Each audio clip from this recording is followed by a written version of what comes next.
I'm going to guess this is work. Is this microphone working? Yeah, can you hear me? It's not as loud as normal. No, guys at the back, it's not as loud as it should be. Yeah, that might be better. Yes. Yeah, that's better. I can. Yeah, unfortunately, I can hear myself now, but thank you. Yeah.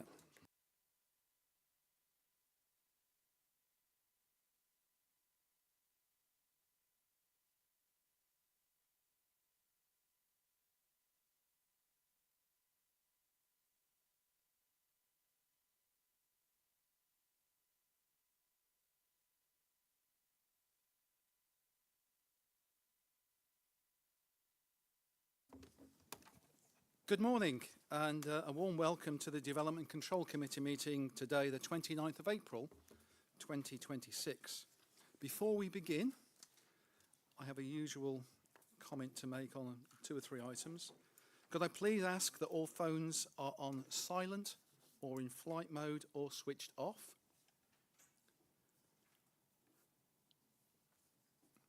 I think that's got through, that's fine. The meeting is being live streamed on YouTube, so if any member of the public attending the meeting objects to being filmed, please advise us and we will ensure that you are not included in the filming. Although I stress the public gallery will not feature in the live stream and the public speakers will only be filmed from behind where they are seated and their faces will not be visible. So could I just glance around the room and see if anyone has any objections? No, that's fine. Members, I don't need to read out the customary cue to speak to remind people that not to press their microphone twice, but we haven't got it today, have we? We're back to the analog version, which if you wish to speak, raise your hand and then either myself or one of my spotters will highlight your desire to speak on that. And could I also say that there are 1 or 2 people in the room with potential problems with hearing. So if I could just ask you to speak clearly, that would be very helpful indeed. So we'll now begin the formal agenda.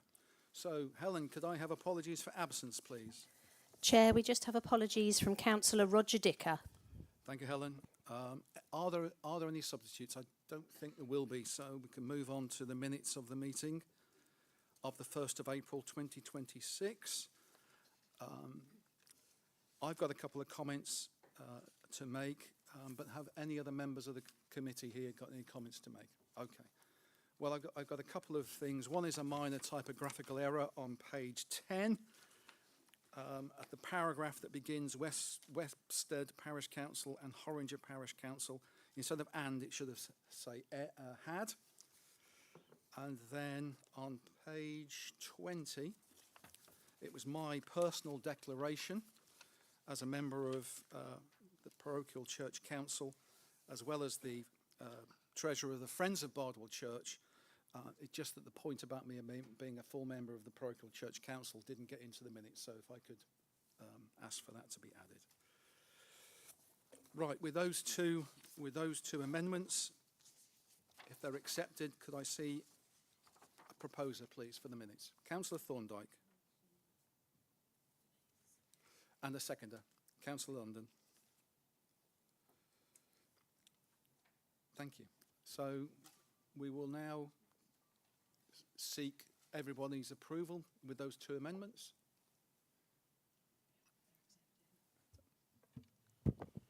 Thank you, Chair. The minutes are agreed. Thank you, Christine.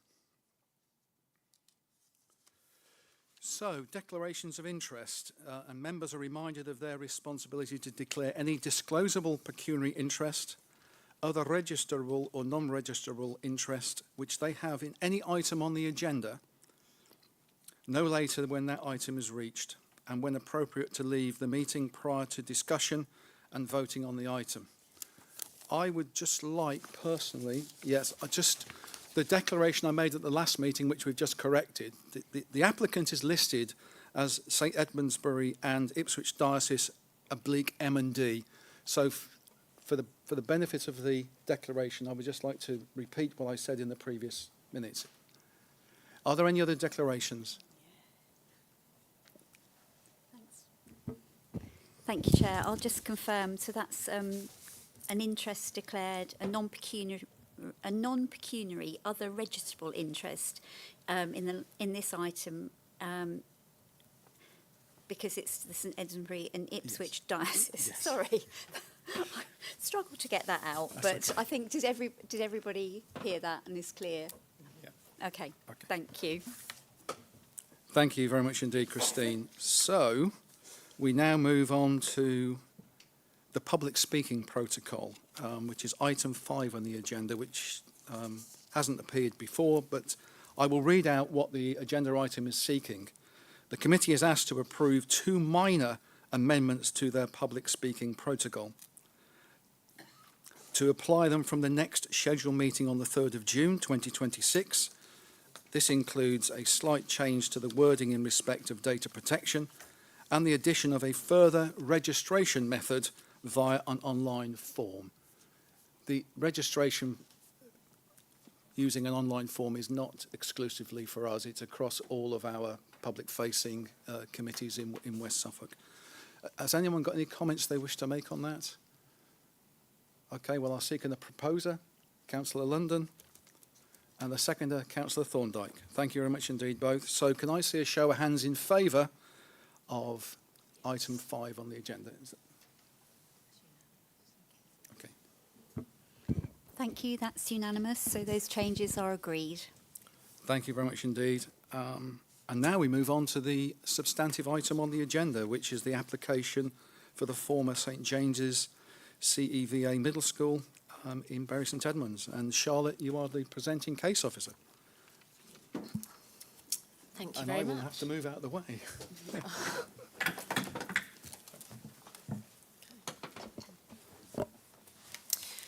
Good morning, members. So the application before you today is for the redevelopment of the St James Middle School site at the Vinefields in Bury. The application proposes the partial demolition of existing school buildings, the conversion of 3 buildings to 14 residential dwellings, and the construction of 9 additional dwellings within 3 buildings within the site and their associated parking and landscaping. Before I go into the presentation, I just need to make members aware that we have received a late representation yesterday from a neighbour. The issues contained have already been raised and are addressed in the report. So starting the presentation with the site. On the right-hand image, you can see an aerial view which has the site outlined in red. And on the left-hand side, you can see the location of the site, and this red line is the housing settlement boundary. The application is before members today because of its location, which sits outside of any designated housing settlement boundary, and therefore, for policy purposes, is considered to be countryside. The site is accessed through the Vinefields, at the top here, which comes off Eastgate Street. Access comes into the site as it always did when it functioned as a school. You can see there are a number of existing buildings within the site, and these also include some tennis courts, which you can see in this location and at the bottom of the site. Surrounding the site on 2 sides, so on this boundary here on the east and on the boundary here to the south is the historic precinct wall from the Abbey. Half of the wall is a Grade 1 listed structure, and then the half at the bottom is a scheduled monument which carries national significance. We have a public right-of-way which follows along these same boundaries and links down into the town. And we also have a footpath that runs along the bottom of the site, adjacent to the River Lark, which flows along this boundary. And then we have the Abbey Gardens and ruins, which you can just see on the aerial view, and you can perhaps see better on the left-hand image there. So you can understand that relationship between those 2 sites. We have adjacent buildings to the site, so we have St James's Court, which is located here, which is converted to apartments, and we have the Martins residential care home, which is located here.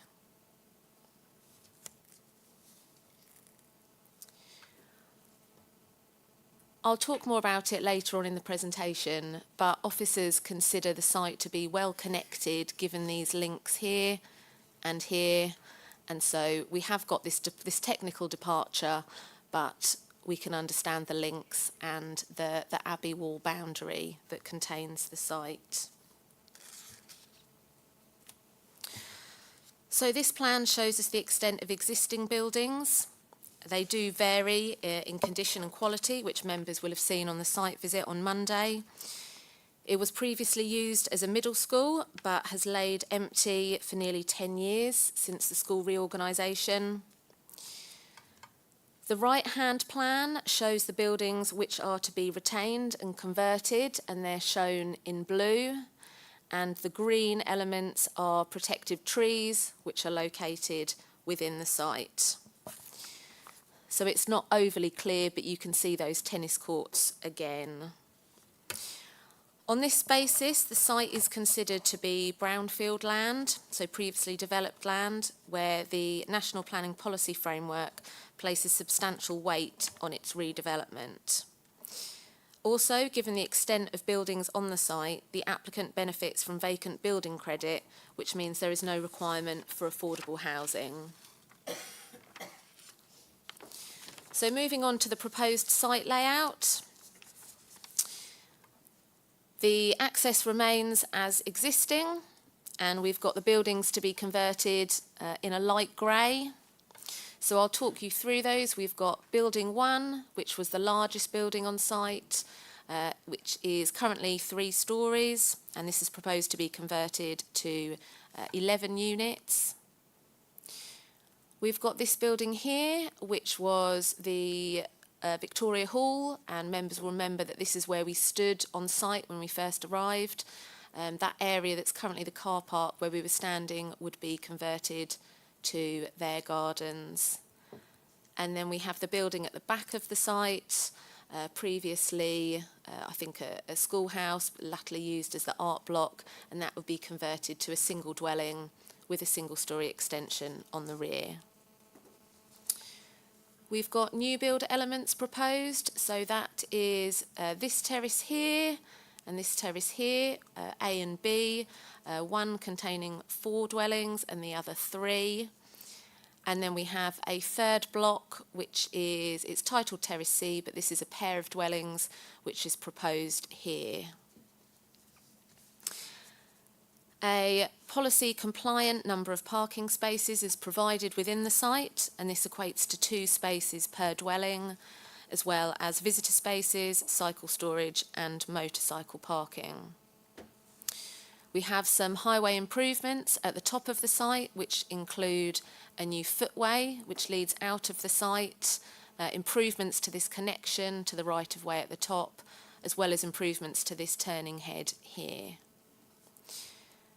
Within the site, we have 2 new foot and cycle paths proposed, which you can see at the bottom here, and they are proposed as 3-metre wide paths, which connect to this river walk at the bottom of the site and that cycle link down to the side.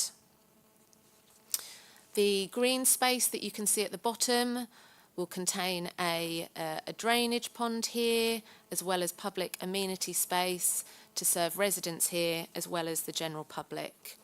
This will be retained for public use and under the care of a management company.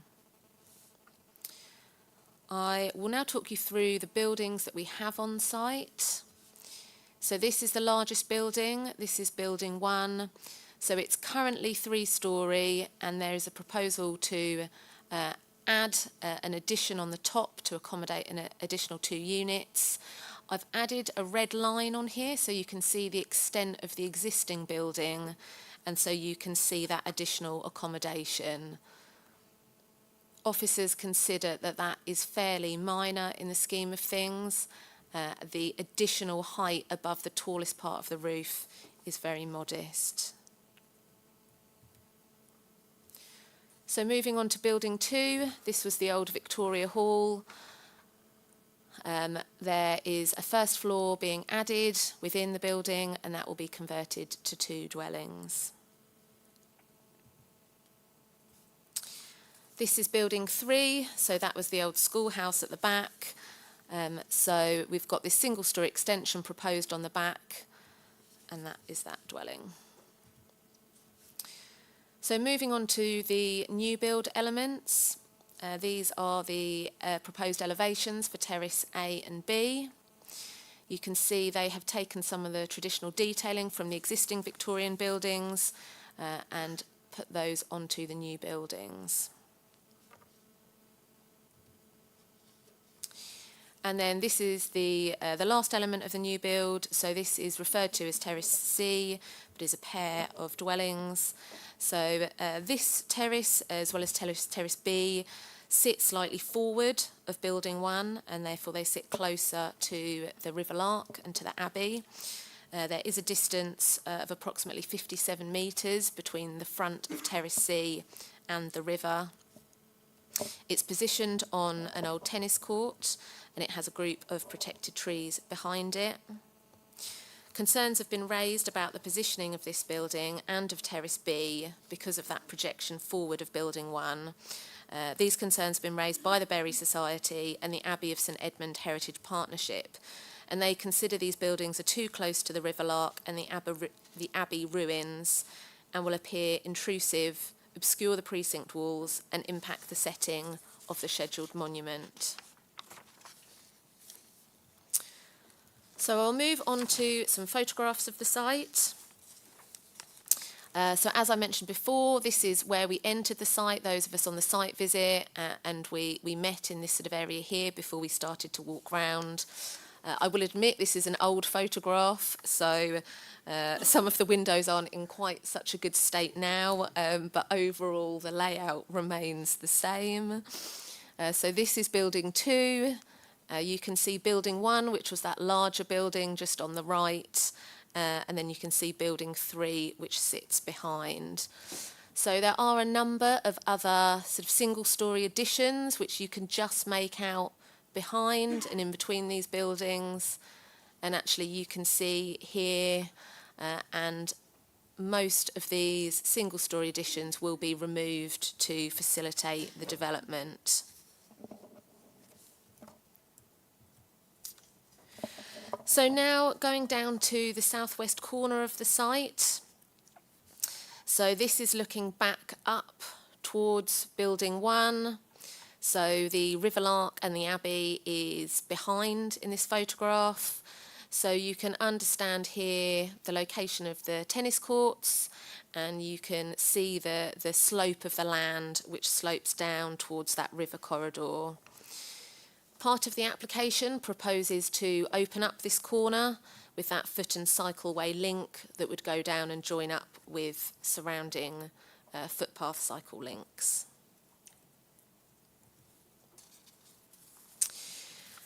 This photograph is taken from the northern boundary of the site. So if you can see on this plan here, we have an existing footpath that runs along that boundary. It's a really well-used link that goes from the vine fields down and connects into the Abbey Gardens over that pedestrian bridge. So that is an existing footpath. It is in the ownership of the applicant, and that is the view that you can see through. So again, you can see building 1. This wall here is the edge of the tennis court, so that shows us a rough location of where Terrace C is proposed, and it gives you an idea of this open green space with the trees on the boundary with the river and that footpath.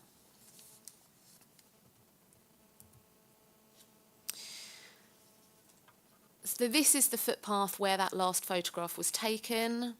So at the moment it varies in width, and you can see it's fairly constrained on some sides. Part of the application proposes to widen this path, so it should be approximately 3 metres in width for the length, albeit there is a small pinch point in the middle where it does narrow slightly. and we have a condition which is recommended, which controls those improvements and allows it to remain open for public use. There is also a photograph on the far right here. This is just outside the site as well, and this is when you get to the bottom of the footpath. So this is land which is owned by West Suffolk, and there is a Section 106 contribution which will just improve this section of the footpath.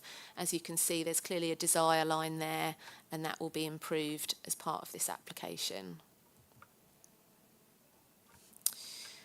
So the next is a video, and this is taken from within the Abbey Gardens. So it starts by looking north, and it will pan round looking at the site and then finish looking to the south.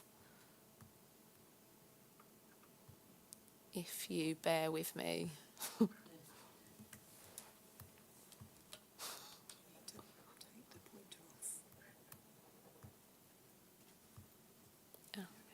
There we go. So this just gives you an idea of the Abbey. You can see that's St Martin's residential home, which is the red building there. And then we've got the site, which is behind that tree line. Appreciate this was taken in the summer where the trees are in full leaf, but I have some more photographs that I can show you in a moment.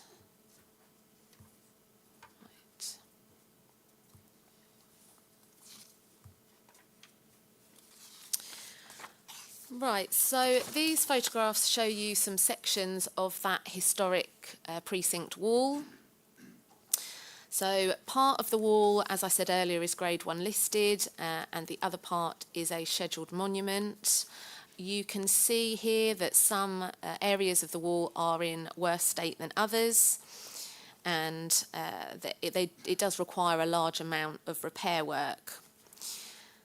So as part of this application, the applicants have submitted a full survey of the wall and a schedule of repair works.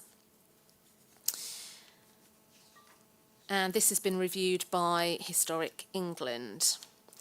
So part of this application will fund those repairs as well as the ongoing maintenance of these walls, which will be funded by future residents through a management company.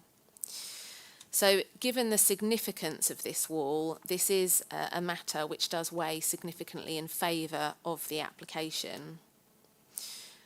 We have a condition which controls the proposed repairs, and we can come to that later on, but we are currently seeking legal advice on the most appropriate way to secure this ongoing repair work.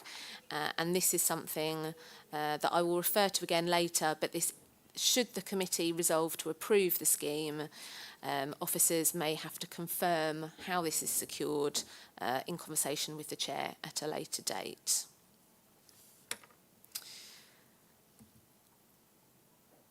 The application is supported by a landscape and visual impact assessment, and this has been reviewed and is considered to accord with industry best practice guidelines. It contains a number of viewpoints of the site from outside, but from public viewpoints, and these are both in summer and winter months. So some of these viewpoints have been supplemented by photo montages which show the views with the development at years 1 and years 15. So there are several of these. They are available on the file, but I have picked out some to give members an idea of what we're looking at and what that potential impact is. So the first view is called Viewpoint 8. So you can see in the map in the bottom corner, this is taken from within the Abbey Gardens, from within the ruins, and it looks directly across to the building. So we can see in that top image, which is the summer view, again we can see the Martins Residential Care Home, which is located closer to the river, which is those two buildings. We then have St James's Court Apartments, which actually is clearer on the winter view, and then the site that we're looking at is next to it.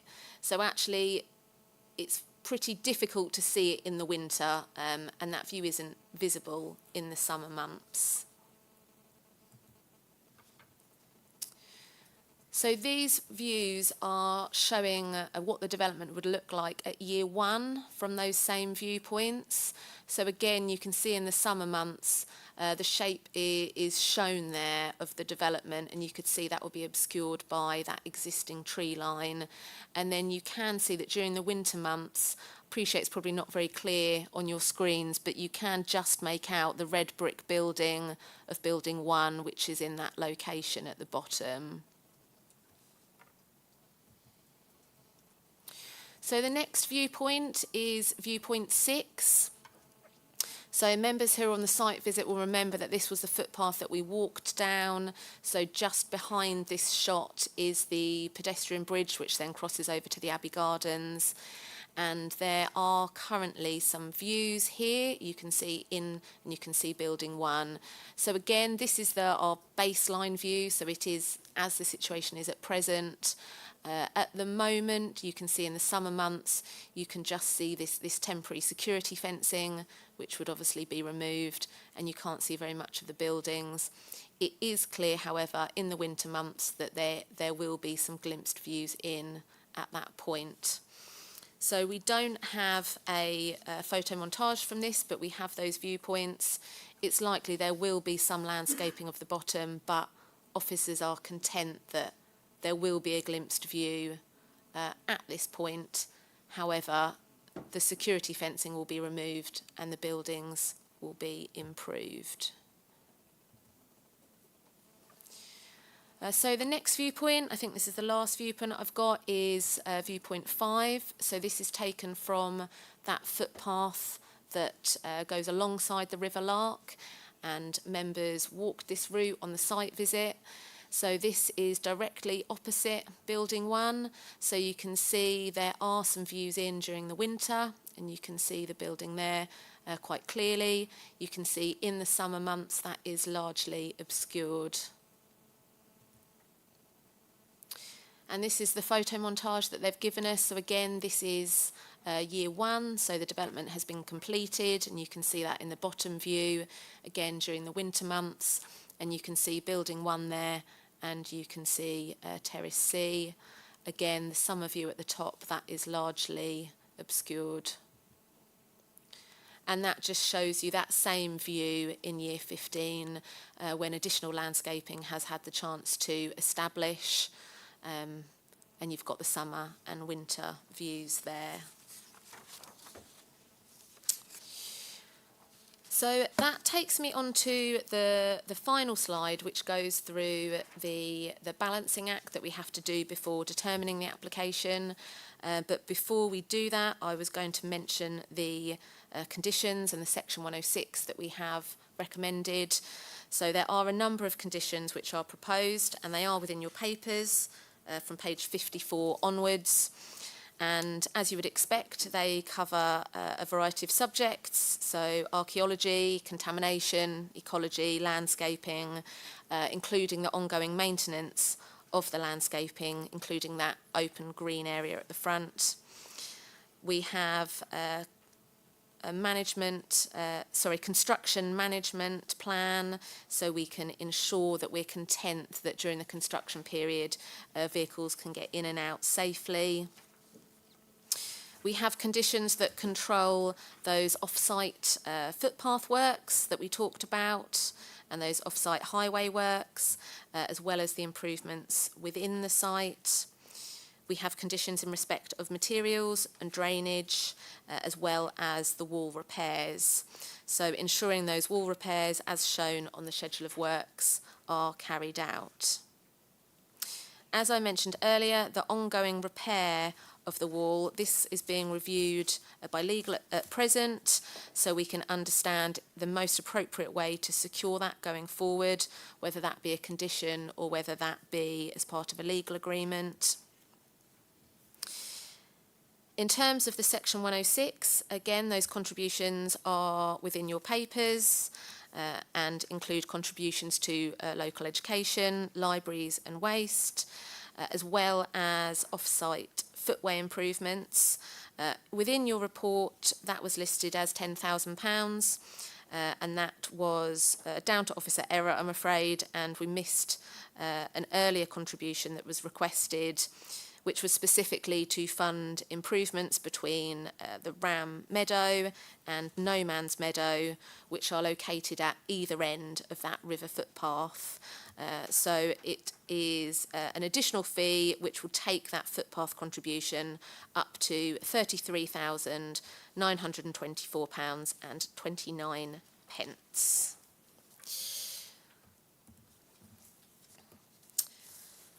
So, as with all applications, we, when coming to a recommendation, we go through the harm or the disbenefits with the proposal and look at those against the benefits. So, if we start on the harm side, the site is located outside of the housing settlement boundary, and that's designated within the local plan, which has policies which seeks to direct residential development within these areas. This is why the application is before you today. Officers consider this is a technical conflict given the location of the site and its connectivity within the town centre, but nonetheless that does weigh significantly against the proposal. We then have a low level of less than substantial harm to the significance of designated heritage assets through change within their setting. So that is wording that's come from Historic England, and that is their way of measuring that harm. So they refer to less than substantial harm, and then they grade that within. So it's a low level of less than substantial harm. And the National Planning Policy Framework includes a test which says that any harm to heritage assets needs to be weighed against any public benefit, and we will come to that in a moment. But in terms of heritage assets, in this case, we're talking about the wall and the Abbey, as well as the Abbey Gardens, which is a protected park and garden. So additionally, within the harm section, we have an objection from West Suffolk's Energy Team. So our local plan includes policies relating to climate change and sustainability. That's broken down into several topics. And whilst officers are content that we've addressed several of the items within that objection, we do still have an objection remaining in terms of the use of materials within the site. It was mentioned within my report, and again it's that balance between the sensitivity of the site and the desire to use brickwork versus more climate friendly materials.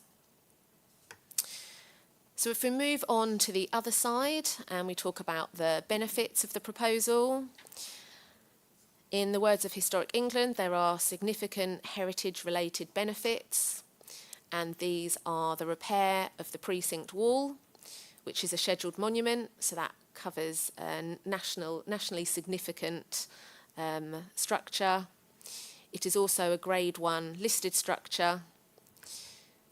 It will improve the immediate surroundings of that heritage asset through the removal of those untidy single-storey buildings that we saw, and through the improvement of the site through the conversions that we had proposed in the application.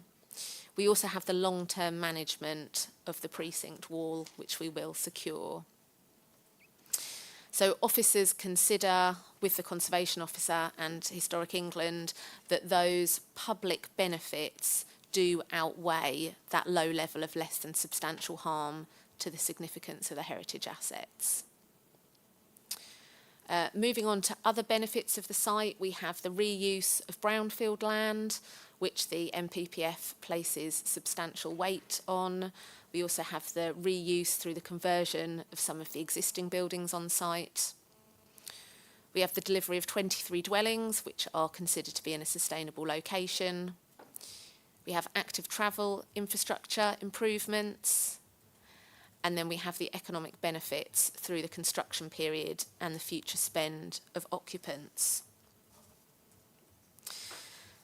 So looking at that balancing exercise, officers are content that the recommendation should be one of approval of the scheme, and on that basis, I recommend the application to you for approval as within your papers with the section 106 with the additional contribution to footpath improvements that I just discussed with you, and the conditions on page 54 onwards, with that additional note that the ongoing wall repairs will be secured either by condition or by legal agreement, and that will be done, if you're content, through conversation with the chair.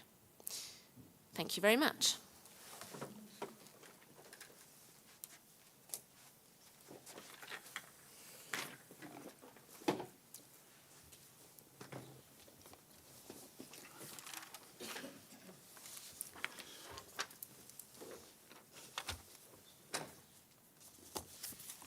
Thank you very much indeed, Charlotte. So we turn our attention to public speaking, and I'd like to welcome Richard Summers, who is an objector, and I'll say a bit more about you in a moment, Richard, if I may.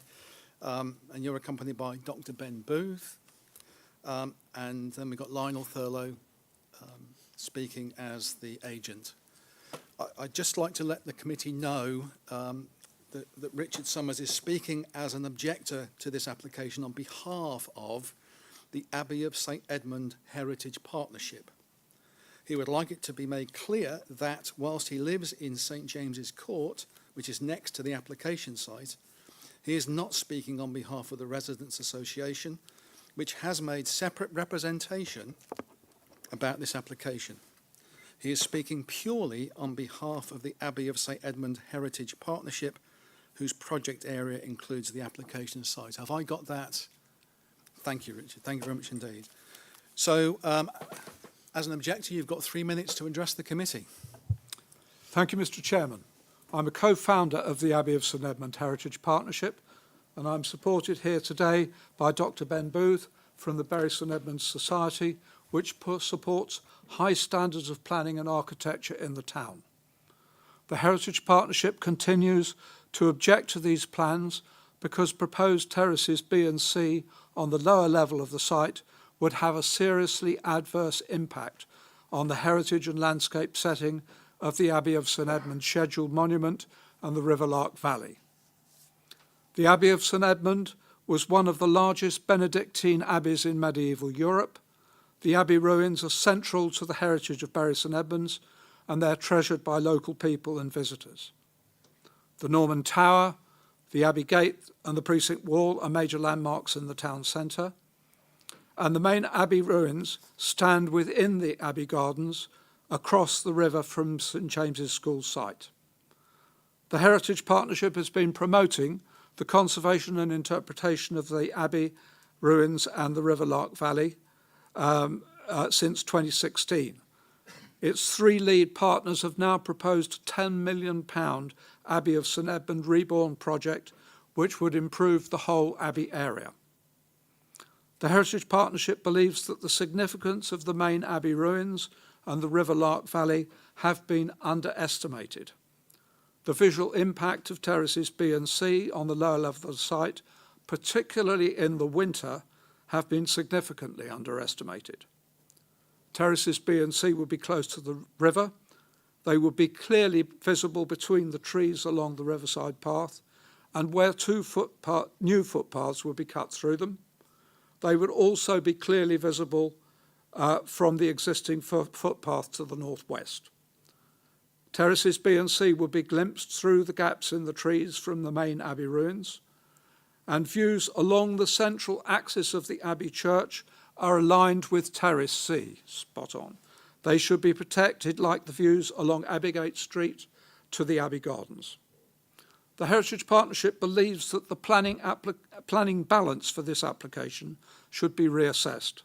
The negative aspects of development outside the settlement boundary should be increased by the full impact of the proposals, particularly terraces B and C. The Heritage Partnership recommends that this application should be refused. But if it is approved, conditions should significantly strengthen the riverside tree belt, screen Terrace C from the footpath to the northwest, maintain the landscape in the future, and prevent further development on the valley floor. Thank you. Thank you very much. Thank you very much indeed, Richard. And Lionel, you've got 3 minutes to address the committee. Thank you and good morning. The proposals before you is a culmination of 3 years of collaboration with the planning team and a variety of amenity groups, and resulted in the support of the scheme from the Planning and the Conservation Department, Historic England, the Town Council, Highways, Natural England and adjacent residential groups, to name a few. We appreciate the site's unique location and relationship with the town and its inherent historic landmarks. The scheme looks to retain the 3 significant buildings on the site: the Victorian-style hall, the former head teacher's house and the central 3-storey building. These are converted into houses and apartments and are supported with 9 new houses presented in 3 defined groups, all to create 23 dwellings of differing size. An in-depth study of the site identified that this level of accommodation was required to achieve a viable financial scheme. We'd identified the proposal before you create a smaller built footprint than the existing school buildings on the site have at present. We would focus on the main elements of the scheme and the positivity we believe they bring, as expressed by English Heritage concerning the scheme, and particularly the scheduled monument in the form of the precinct wall. Changes to the site with the removal of hard standings and demolition of dilapidated modern structures improve the immediate setting of the wall and can be considered an enhancement of the designated heritage asset, and along with its repair and long-term maintenance deliver a clear benefit. With the removal of these buildings, new vistas to the wall are achieved. The Conservation Officer recognised the scheme with the 2 new housing terraces are located forward of the existing school buildings. One located on the present fenced tennis courts, and the other, although forward, with the removal of the unsightly school buildings and expansion and expansive area of fenced courts, together with enhanced landscape area, create an overall visual improvement. As indicated above, the feature landscaping related to the Abbey Gardens and the River Lark and the conductivity of the scheme layout with the town creates a pedestrian and cycle links to the Abbey Gardens. The River Lark Path and the River Lark Path and Morton Hall and the Vinefields area.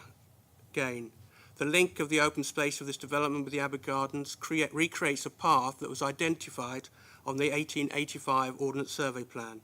The visual studies of the site in summer and winter, which have been completed, clearly identify that buildings will be screened from the main body of the Abbey Gardens, and there will be purely glimpses of the development from the River Lark pathway, which will be in a vernacular style and completed in good quality materials and less dominant than the existing school building.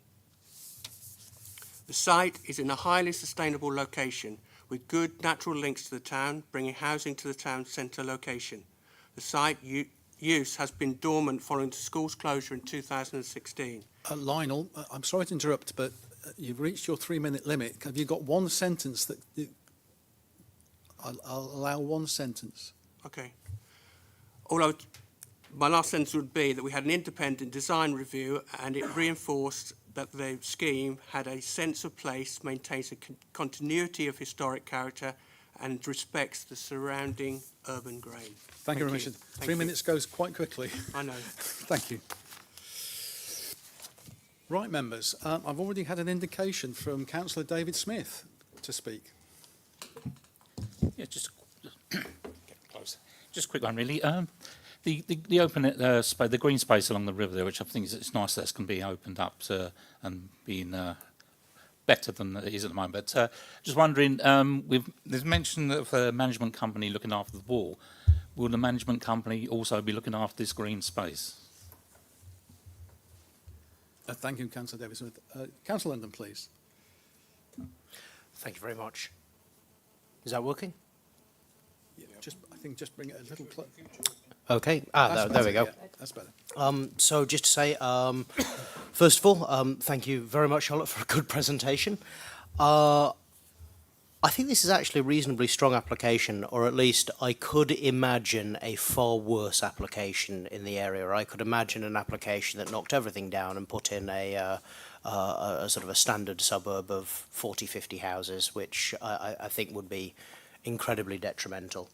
We do seem to have a large amount of green space, far more than we would anticipate if this was anywhere else. Land management, I'd also like to echo questions with regards to land management. Condition 24, which talks about land management, I think it would be, it will solve a lot of problems in the future if that condition includes a hook to allow local heritage organisations to be involved and to be able to communicate with that organisation. If you've got another organisation that is within the Abbey walls that is responsible for grounds maintenance, then these organisations need to be able to communicate meaningfully with one another. And if that is not conditioned, I don't think that's going to happen. The wall also needs a similar hook. I think we've spoken about talking about that later. I'd just like to touch upon the suds and ask how that's going to interact with the river itself, and just how the hydrology between a suds basin so close to the river operates, because that's an area I don't really understand. And then finally, for the residents of the vine fields, we will obviously have our hours of operation. What normally happens is you'll get lorries starting to deliver before the hours of operation. It's a narrow residential street, so I'd like to understand how we could condition to make sure we don't have loud lorries along the vine fields outside of those hours. Thank you. Thank you, Councillor London. Councillor Chester, please. Thank you, Chair. Councillor London has actually touched on some of my points, but I'm generally quite supportive of this proposal to bring the existing old school building into residential use. I have minor concerns about the impact on the Abbey and its curtilage, and Public Speaker has picked up on the fact for screening, which I totally support. I'm really pleased that the wall, which surrounds the old vineyard, two sides, is going to be restored. But then I was my first Councillor question. Chester, can you just bring it a bit closer to you? Is that, can you hear? Yeah. Is it, Yes. okay? Yeah. Okay. Did It's you just get what I that- first said? Right, Yes, okay, you I'll carry on. speak- you speak very Minor concerns eloquently, about the but Abbey and not its loudly. curtilage, but that's being dealt with, I think. My first question is, can we define what support actually means? If we look at page 40, on paragraph 71, the support that the applicant's going to give to restoring the wall, and the fact that we don't have the condition intact, which states what we're going to actually do here. It would have been beneficial, I think, for this committee, excuse me, to have that condition intact, even though it's got to be discussed with legal, because I'm not quite sure where we're going with this, but I would like that to have been here for this committee. That wall's vitally important and forms an integral part of historic England actually agreeing to this application. My second question relates to, we touched on this on the site visit, the vacant building credit. And it was partially explained, but on my research, the vacant building credit applies to bringing existing buildings back into usage. Yet we have new build here, so I'd like an explanation from the officers, please, how that relates to negating the effect for social housing and how that vacant building credit actually works when we've got new build as opposed to brownfield site. And lastly, but not least, the third question, and this has been picked up again by Councillor London to some degree, about raising the close proximity the River Lark is to the proposed development site. And the fact that the River Lark is a chalk stream, and out of 210 chalk streams there are globally, there's 160 in England. Both the Lark and the Linnet are chalk streams, and I think they need to be elevated to a higher standard in this application. Thank you, Chair. Thank you, Councillor Chester. Councillor Miller-Jones. Thank you. Just one quick thing. Oh, sorry, can you hear me? Yeah, I think. Can you hear me? Yeah. Just about the trees that are being removed, the 21 Category C trees. It says on page 44, section 104, that the majority of them are small, naturally generated trees, which won't have a significant impact. But I just wondered what that majority is and what the other trees are, and because it seems as though some of the trees might be having an impact, but it's just not really clear from that, like how many of them there are. Thank you. Thank you, Councillor Miller-Jones. Councillor Sarah Mildmay-White, please.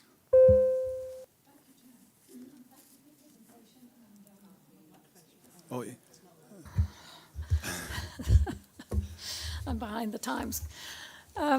Just a point of clarification first, please. Is this application stand or fall as a whole, or can elements be removed? I'm thinking of the extra new housing. If that wasn't acceptable, does that mean the whole application falls? Or can those elements, or one of them maybe, be removed without, ending the whole application? Okay. And then I'd like to come back with some questions. Thanks. Did you want to complete the questions? Because after I'm going to go to officers anyway Okay. to come back on. Yep, okay. Will the larger building have a lift, please? I'd like to know. And we haven't had much information about heat pumps or solar panels. I couldn't quite make out where they were going to be. I could see some on the new buildings, but not on the older ones. Most of us, I'm speaking for myself anyway, are delighted that these old buildings are going to be brought back into use because they've been derelict for so long and they're a haven for vandals and not much else. So that's a really positive step. The highways, I think, is a huge concern coming through Vinefields. We all went on the site visit, and quite frankly, with the building work that was going on the Havebury housing, it was quite difficult to get through. I would really question whether an ambulance or a fire engine could actually have got through that day.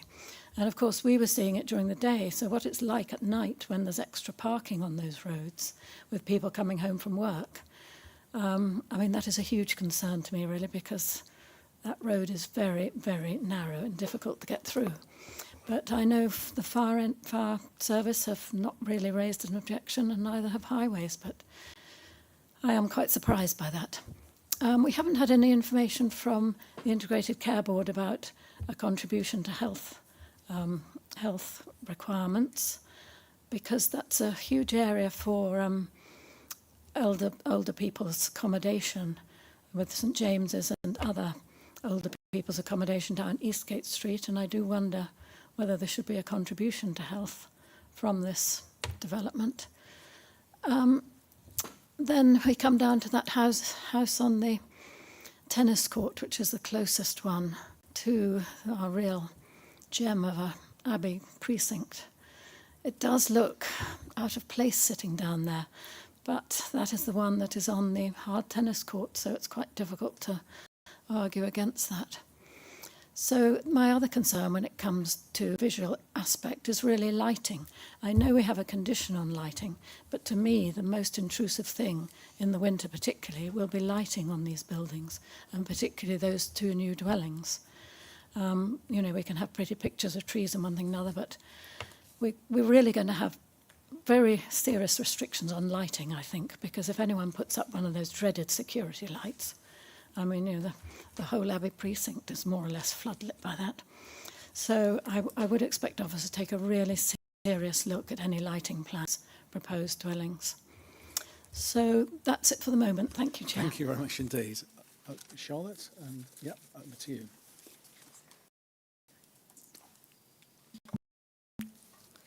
I will start from the beginning and work my way through. So in terms of the green space that's proposed at the front, it is proposed to be managed through a management company. So that is the same arrangement as the ongoing wall repairs. It is a management company which residents would form part of, so they would have that ongoing management as part of that group. I think in terms of the wall, whilst appreciate we haven't worked out how that is secured, each resident would then be funding 4.35% of that wall, so they would have that direct management of it. In terms of consulting with exterior groups, I can certainly understand the benefits of that. I'm not sure how we would write that into a condition, and that's something that we might have to take away with us, and it might be that those conversations have to be had internally. Moving on to the basin, which is in that green area. We have had consultation responses from the Lead Local Flood Authority and the Environment Agency, and they are both content with the location of that in proximity to the river. It would be, the appearance of it would be controlled through the landscape plan, so we would have full details of what that would look like. We do have a condition in terms of the construction management plan. I know that has been raised by a couple of people as a concern, and that would seek to manage traffic entering the site and those times and how that would work. The site did operate as a number of years, so it did have a large number of vehicles going in and out, as well as buses and emergency vehicles. So that is something that we could consider when we receive those details in, and if we needed to have further consultation with those groups, we could do. Certainly we've discussed it with our internal waste team, and they were satisfied that they could gain entry to the site. The road was built to adoptable standard that goes into the site and through the site, and they were content, as were the Highway Authority. Vacant building credit. So this was a government initiative to seek to bring buildings back into use and also to provide developers with a credit effectively for any new builds. So it does apply onto new build elements as well. So you would look at the site and calculate what the affordable housing contribution would be, and then you look at the size of the buildings that are going to be removed as part of the development. So if we just consider the new build elements and we look at the size of the buildings which are to be removed, and then you take that floor area away from the new build elements. So sometimes it's a partial credit, and so there would be some affordable housing that would be applicable. In this case, given the scale of the buildings to be removed, it does equate to a full vacant building credit. That is something that our strategic housing team have looked at, and they were content.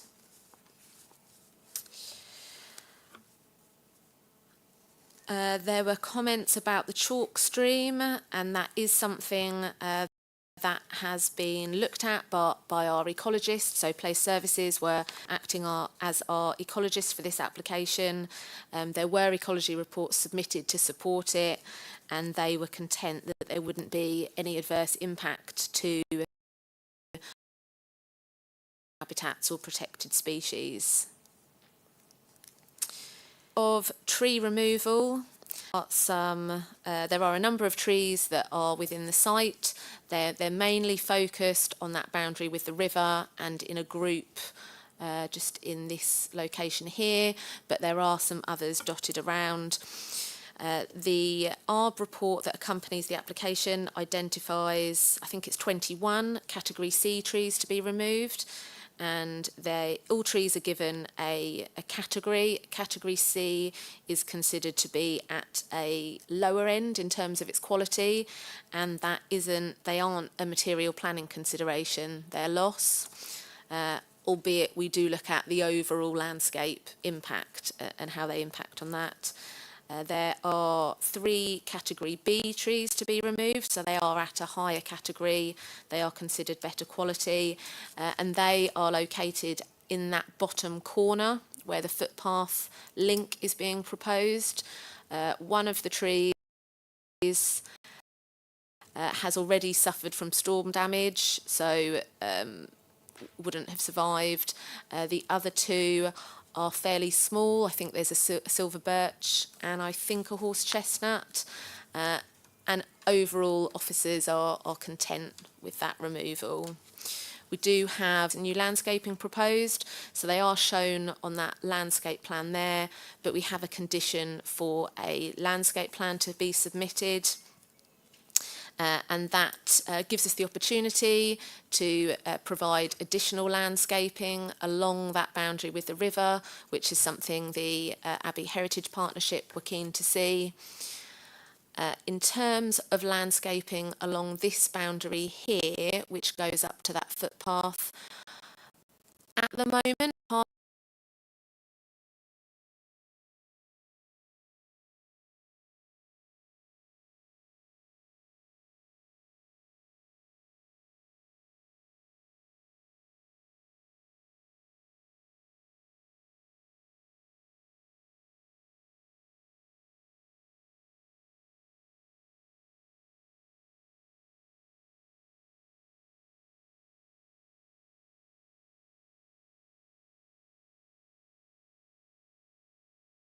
link.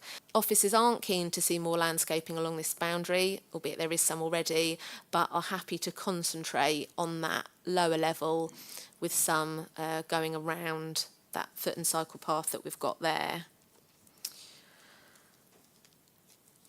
In terms of removing elements, like those terraces, we do have to consider what's in front of us today. The applicant has submitted their application, that is what we have to determine. Part of the argument, which the agent has touched on, was creating a scheme that was viable, so creating a number of units that made the scheme viable to carry out those repairs to the historic wall. It is a wall that has been neglected for some time. It is of national significance, and so it does need to be repaired, and so that is something which weighs in favour. So I think we've been given financial information which justifies that, and we have to be careful about ensuring that scheme does meet that balance of achieving what we want it to. Building 1, I'm pretty sure there are lifts in there. Yes, Pete is nodding at me. There are lifts in that building. Yeah. Apologies, I probably didn't touch on solar panels and air source heat pumps, but they are proposed as part of this development. You can actually see them on some of the plans here, and the solar panels are positioned on those back edges, so actually they wouldn't be visible from any of those views from the river.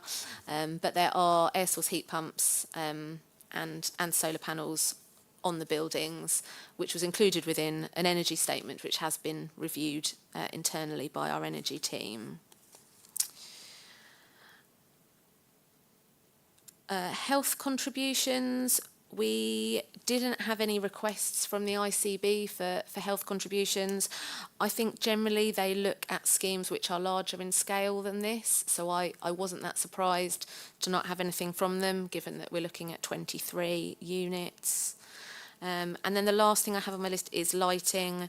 And yes, you're right, we do have a lighting condition.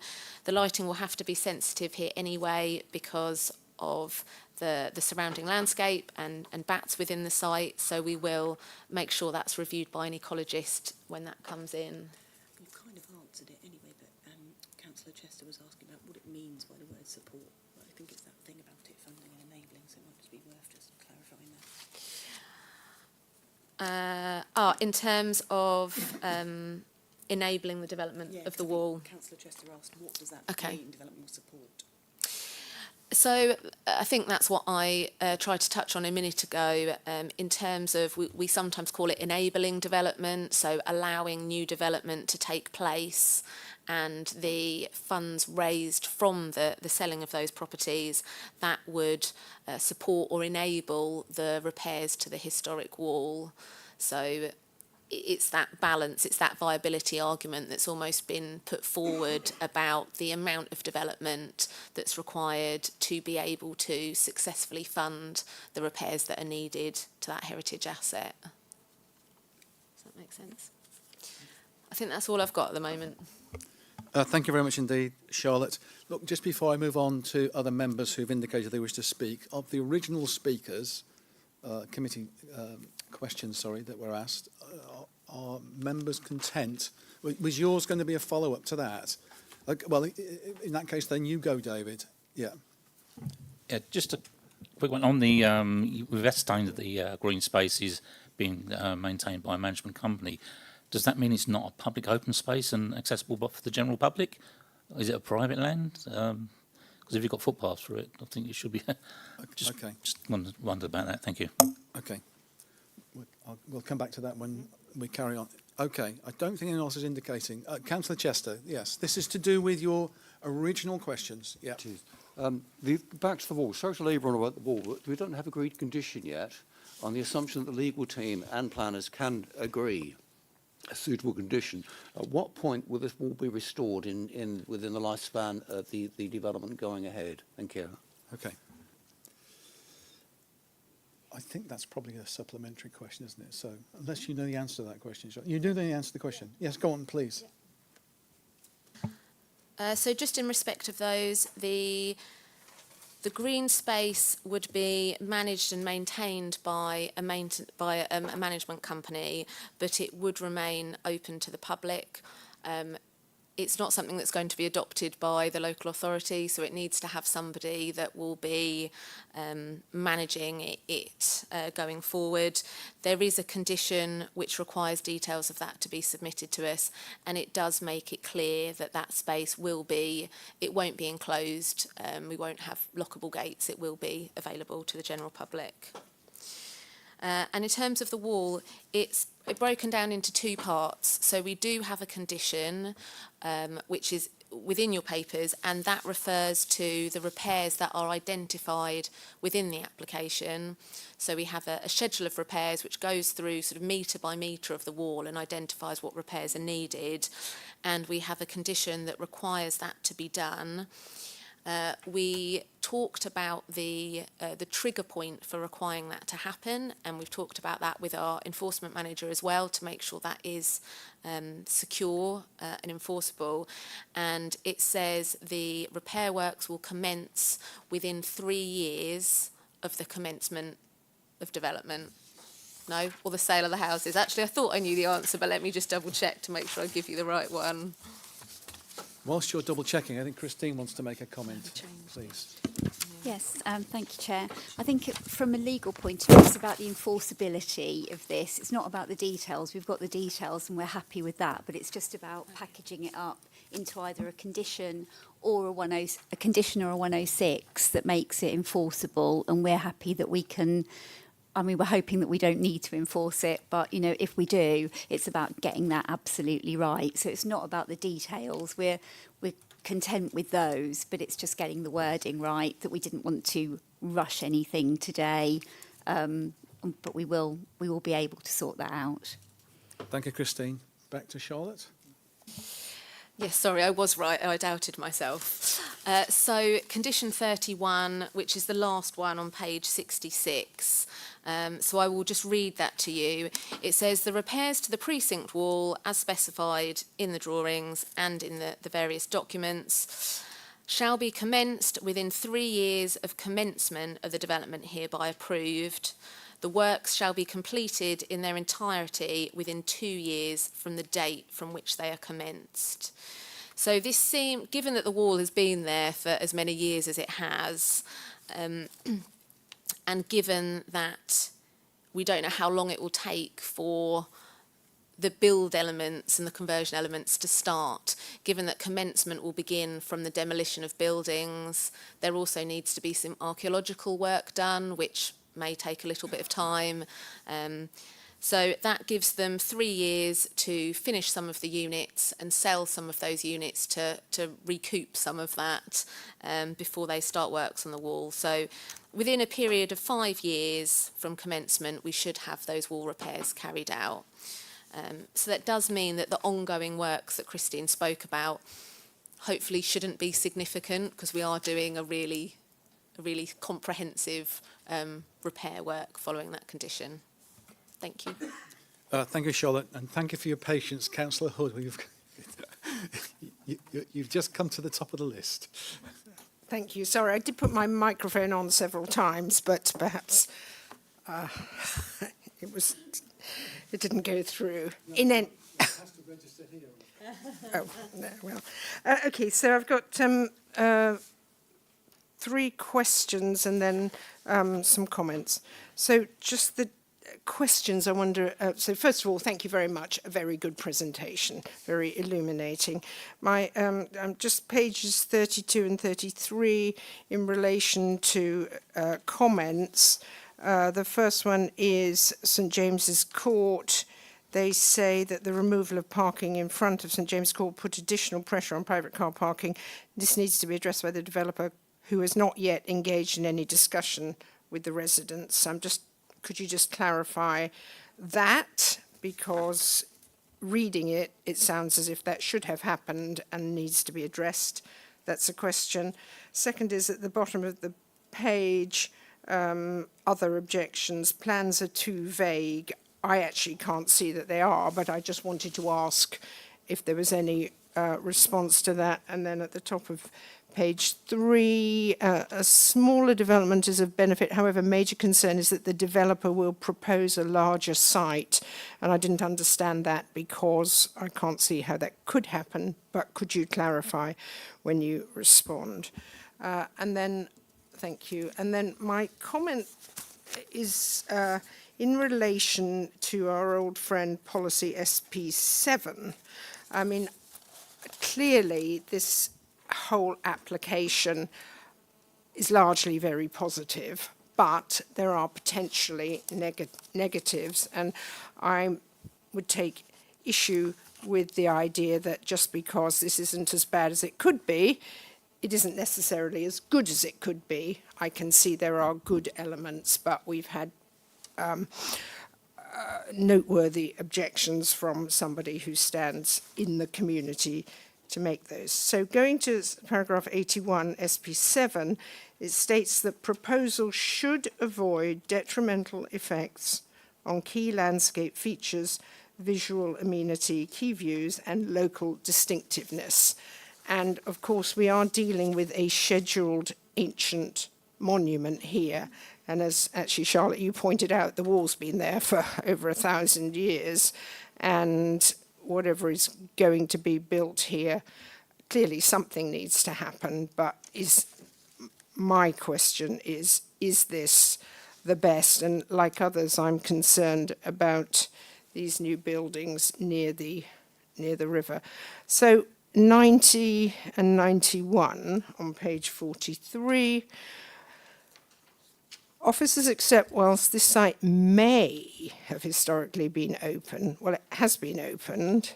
Glimpsed views of the built form, officers think are not necessarily harmful, but that's not what we're hearing from the objectors. And 91, that this is a scheduled ancient monument, and it could be considered terraces B and C represent an unacceptable intrusion and encroachment towards the River Lark and, to me, just as importantly, the Abbey ruins.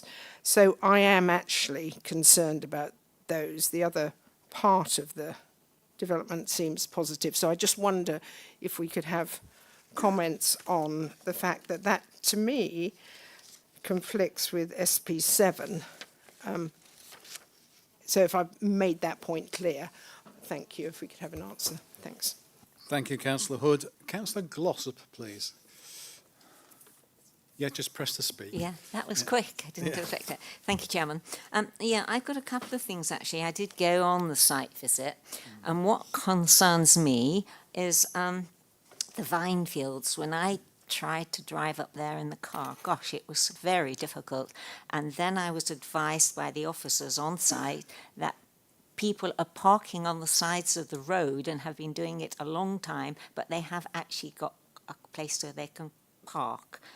I'm just concerned that if they've been used to parking on the road for so long, it's going to be quite difficult to move them to where they should be parking. So I'm very worried about the entrance to this site. I mean, I just found it terribly difficult just in a car.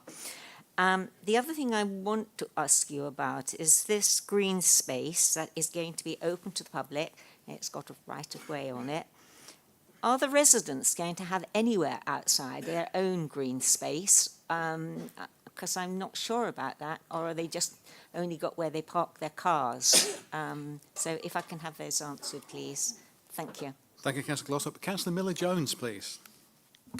Thank you. Yeah, quick question, which I'm sorry if this has already been explained. It's just on the upkeep of the wall again. Sorry, on the wall repairs. So it talks about the fact. So I'm looking at page 40 and everything that's been discussed, that they're going to repair the wall, and that you've explained the sort of time period they have to do that. Are those initial repairs being paid for by the developers, and then the future repairs are being paid for by this management company funded by the residents? Because if so, yeah, then fine, that makes perfect sense. But if not, then if they don't sort of have all the residents in there at the beginning, then I'm confused about how they're then going to be paying for those repairs. But I'm assuming that those initial repairs are going to be the developer, and then it's the future upkeep that's the residents. Just to clarify, thanks. Thank you, Councillor Miller-Jones. I'm going to take Councillor Holder. You're the last on my list, and then we'll go back to officers. Councillor Holder. Well, I'll actually be pleased to hear the officers' comments on the last three speakers before I go into mine. Thanks. That's perfect. Charlotte, back to you. Thank you. Right, so as people would have noted on the site visit, there is vehicle parking in front of St James's Court. There were a number of cars that were parked there. This land is within the ownership of the applicant, so I think there's been an informal agreement that with the St James School site being empty for so many years, residents have just got into a routine of parking there. They do have their own private car park, which we viewed when we were on site, and residents will just have to start using their own car park, which did have plenty of spaces in it when we were on site. So that will be a management, that will be managed by the applicant when the development takes place. In terms of the comments by neighbours about the plans being vague or concerns about a larger site, we are considering what's in front of us, and officers felt that we had sufficient detail of the application to be able to determine it. We can't stop people from submitting additional planning applications, but it would probably go through the same process that we're at now, and we've heard all the concerns about protecting the surrounding land, so I think it's unlikely that we'll see further development here. The comments about SP7 and landscape. So this has been one of the key considerations of this scheme about how that additional built form related to the River Lark, that river valley, and the Abbey ruins. And officers have looked at this site, and we've looked at it with landscape officers and with our conservation officers and Historic England, and combined, that group of us felt comfortable that the location of those two buildings forward of Building 1 was acceptable. We have Terrace C, that pair of dwellings is located on an existing tennis court. There is already hard standing there and fencing, which you can see on site. We asked for a landscape and visual impact assessment to help us judge that impact that it would have on surrounding landscape and that scheduled monument. And I've shown you a few of the viewpoints, but there are more viewpoints within that document, and again that has been reviewed by our consultees, and we came to the conclusion that given the site that we have, given the benefits, given the previously developed land, and the provisions within the MPPF to support and encourage development on brownfield sites, we felt that those additional buildings had an acceptable relationship with surrounding development, and that they did then comply with that policy. So let me know if that doesn't answer your question. I will come back to it. In terms of private gardens, so you can see on that layout plan, I mean, appreciate it's quite a busy plan, but all the individual dwellings have private gardens. So each of the terraces have private gardens to the rear with their own private cycle parking and bin storage. The apartments that we have in Building 1, each apartment has its own private balcony or terrace area.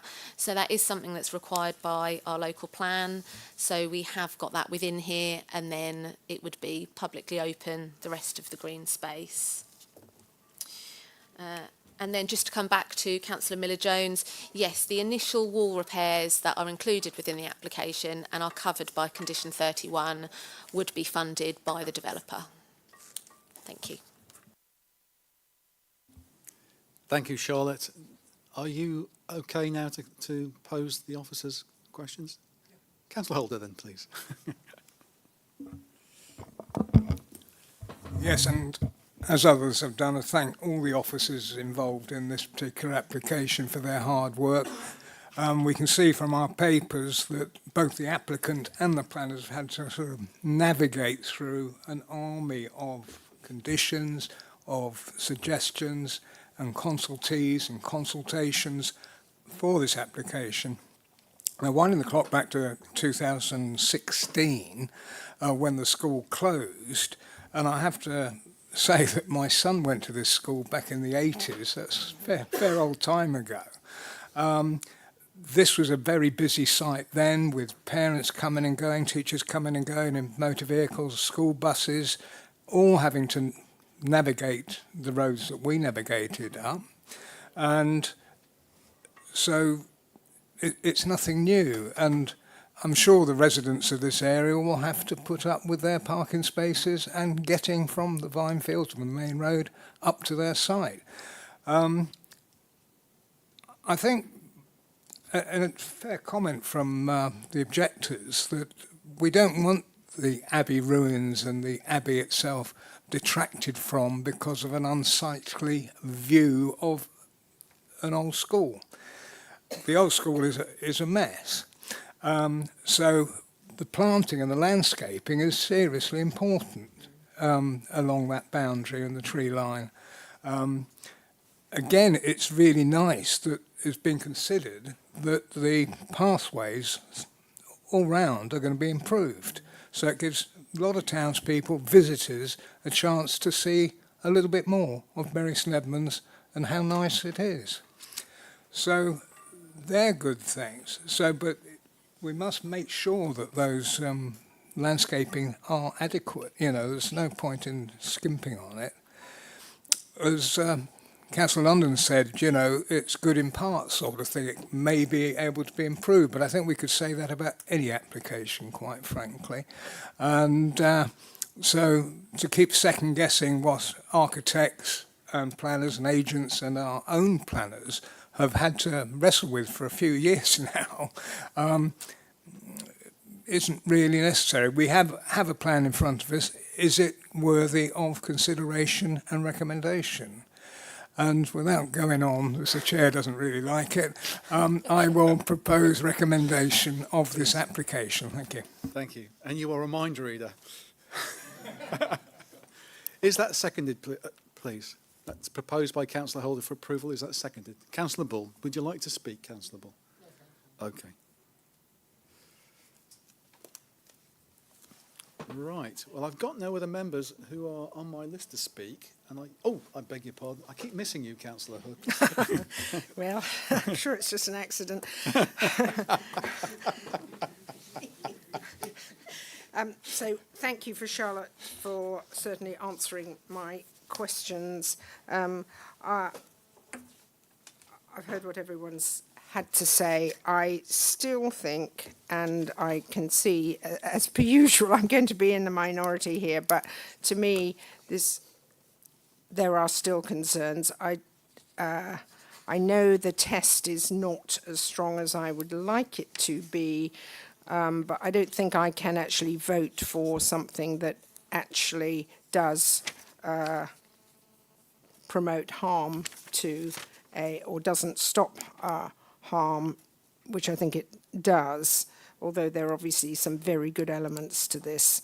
But I think when we've got an ancient monument, there should be, I think, a test of whether there is substantial harm needs to be very objectively weighed. And I'm very concerned about these terraces and their effect when they can be seen.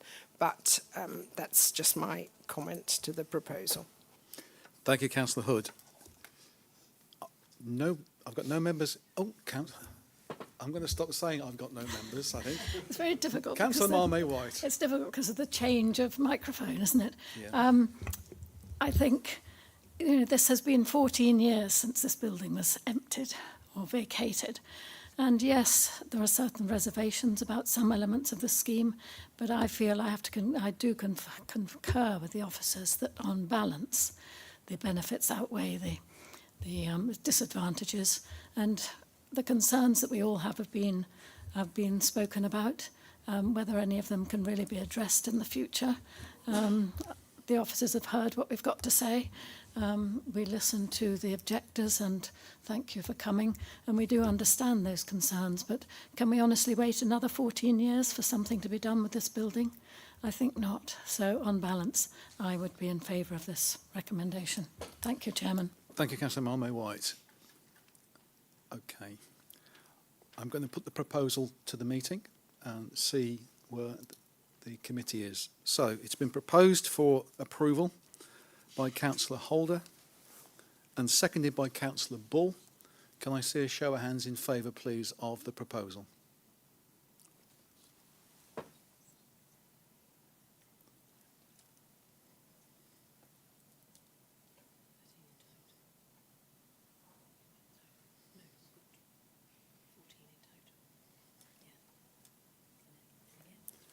And those against? Sorry. Yeah. Having problems adding up to 14. Sorry. Sorry, Chair. Yes, apologies for that. We couldn't get our maths right, which was appalling. So we have 13 votes in favour and 1 against. So the application is approved. The motion is carried. Thank you, Christine. Thank you, members, and thank you to the public speakers for attending today. And we move on. That effectively brings the end of the Development Control Committee meeting for today. If you're attending the enforcement update, I would suggest we just have a 5 or 10 minute break and invite Andy down to get. Okay. But thank you very much, everybody. Thank you.